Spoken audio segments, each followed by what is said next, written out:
Hey y'all, it's Nancy, the Handy Scandy. Thanks for joining me on the Whimsy Stamps channel today.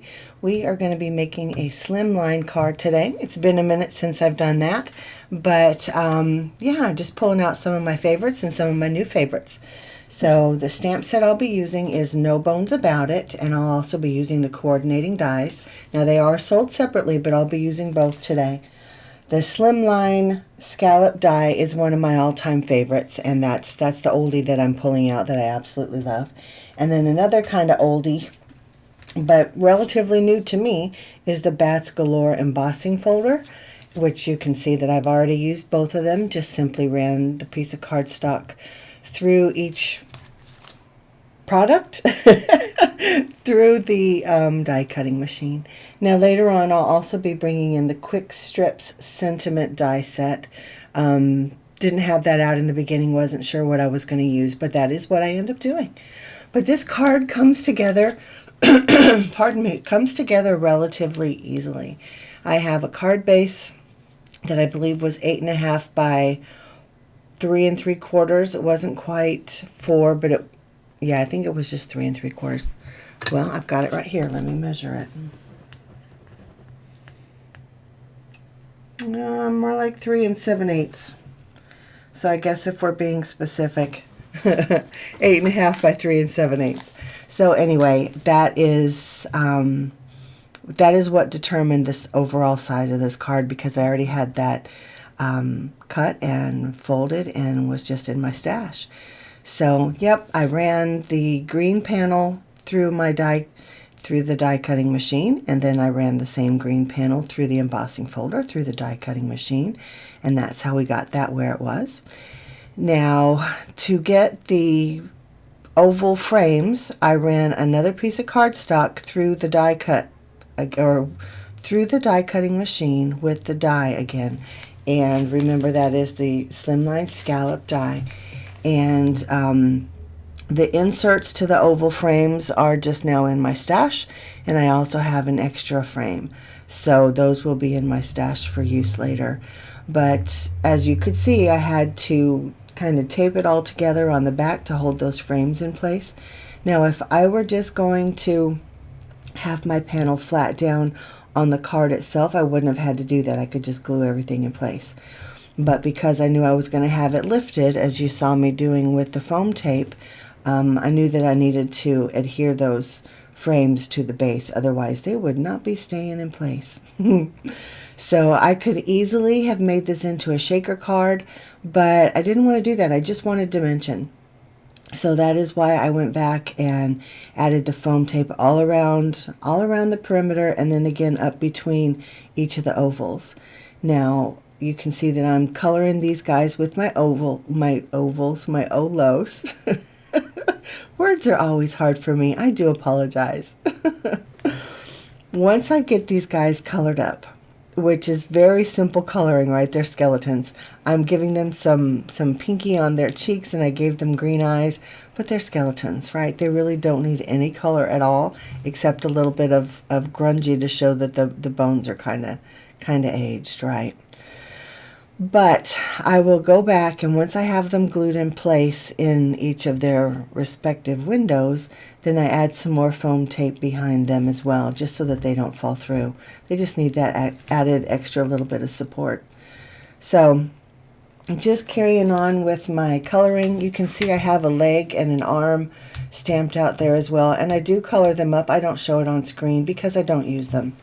So those little extra pieces, I went ahead and die cut them out, but now they're just in the envelope or the storage pouch with the stamp and die set. So continuing on to color. Now I have this coloring sped up by almost 4, so it's going really fast. But even at that, like I said, there's not a whole lot to do. I'm just using 3 tones of gray. These are my warm grays: warm gray 0, warm gray 1, and warm gray 3. And then of course coming in with the little pinky tones on the cheeks, and the 0 pen, which is a colorless blender essentially, and just blending it out so that it's not so bold, and then a little bit of green around the pupil, the end. And then here's my dies, just die cutting each of those pieces.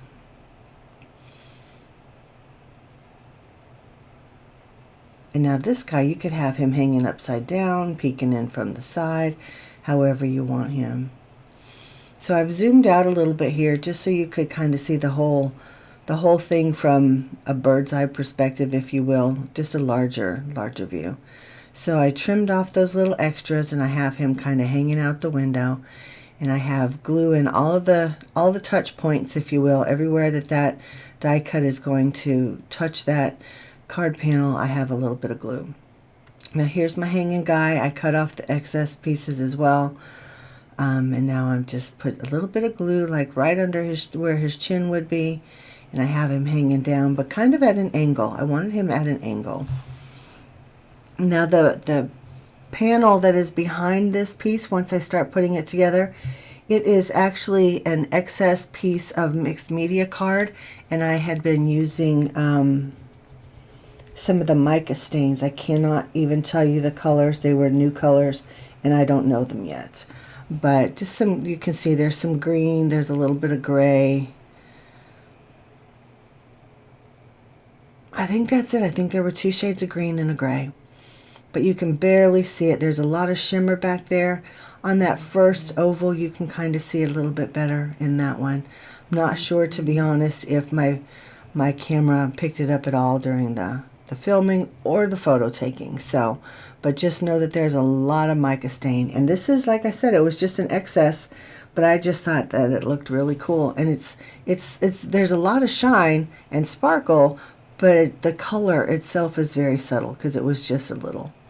Because it was not on the main piece that I was working on. It, like I said, it's excess. It's over at the side, kind of overspray, if you will. And so here's where I'm actually constructing the card, which comes together very easily, just centering each panel on the next. And there I had just a little bit of overhang that I didn't want sticking out from under that front panel. So using that liquid glue, so that I can have that wiggle room and slide things around. And of course, this is my Bearly Arts Precision Glue. I do love this glue. I do. In fact, I probably need to get a refill because this is running low. Now, I use multiple kinds of glues. It just depends on what I'm doing, but this one is my favorite. Now, this black panel is just over... Oh, numbers are so hard. Numbers are more hard for me than words.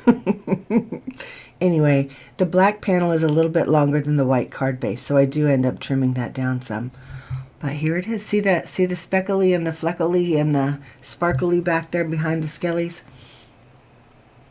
This was a fun card to put together, and really it was easy, and it was super fast. Yeah, you can't really see. You can see just a little bit of speckle. But anyway, that's it. That is my card for today. No bones about it. You are awesome. I love you. Whimsy loves you. We thank you for spending time with us and ask that you would go ahead and give a thumbs up and hit that subscribe button, ring that bell. Join us over on Facebook, Pinterest, and Instagram. And until next time, y'all, this has been Nancy, the Handy Scandy for Whimsy. Mwah. I'm out.